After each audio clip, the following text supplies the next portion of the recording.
weather. In just 4 months, Nevada voters will head to the polls for the November general election. Now, along with voting for president, of course, other races, voters will decide whether or not marijuana should be regulated like alcohol within the state, making the use of marijuana legal for adults 21 and over.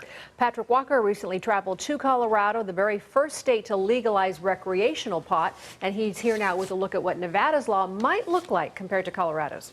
Well, so far we've talked about how pot has become a billion-dollar industry very quickly in Colorado, mostly due to recreational sales. And we've talked about the growing pains of the industry and the problems they're addressing. Now we're taking a look at how this law will take effect here in Nevada if it passes in November. Colorado, and the city of Denver in particular, has become the case study for how to regulate the world of legal weed.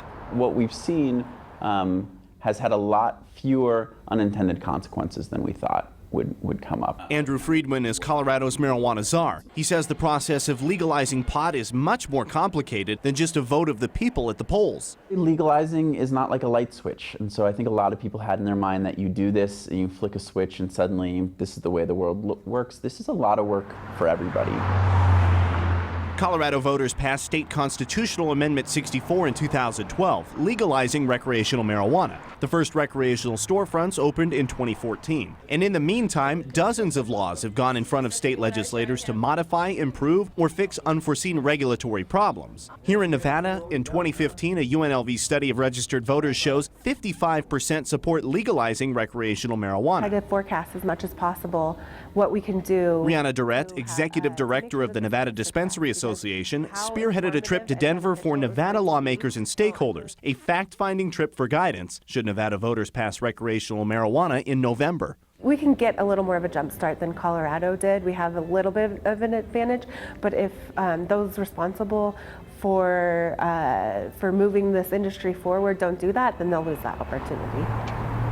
The initiative, question 2 on the November ballot, is 8 pages long. It lays out the framework for how the state would regulate marijuana. As of January 1st, 2017, it would be legal for anyone 21 and older to possess an ounce of marijuana or 1/8 of an ounce of marijuana concentrate. Also, an adult may grow up to 6 plants for personal use inside their home. It would still be illegal to drive under the influence and to consume marijuana in public. And I think this is a different industry. We're not setting up a bakery. And if it passes, State Senator Patricia Farley says lawmakers will see a flurry of marijuana-related bills and discussion in Carson City next year. My hope is that if it passes, that we have a realistic conversation about what normal human behavior is going to be with this product. Perhaps the biggest issue to tackle in January, who's in charge of regulation? The Department of Taxation would regulate recreational marijuana, while the Department of Health currently regulates medical. Both Farley and Assemblyman Derek Armstrong are open to moving everything under one umbrella, even if it means expanding state government to handle it. This is a vote of the people.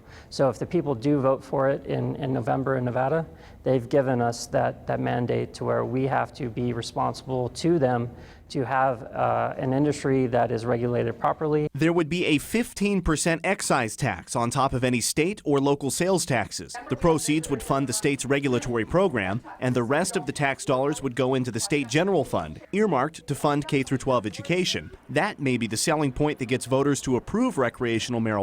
And lawmakers and regulators, no matter which side of the issue they're on, will be tasked with getting the program up and running.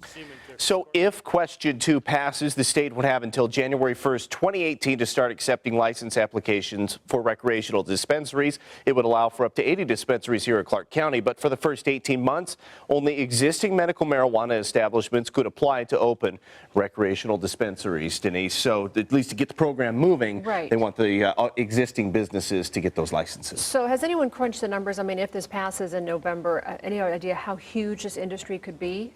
Well, we've seen one set of numbers that actually we talked about, I believe, earlier today, $640 million by 2020 in sales being done. Now, that may be a little bit bullish because you have to look at the market size here. Our population just barely over half of what it is in Colorado.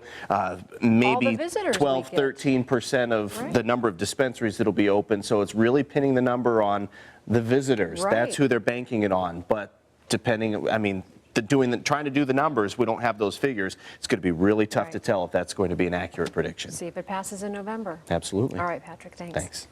On to weather.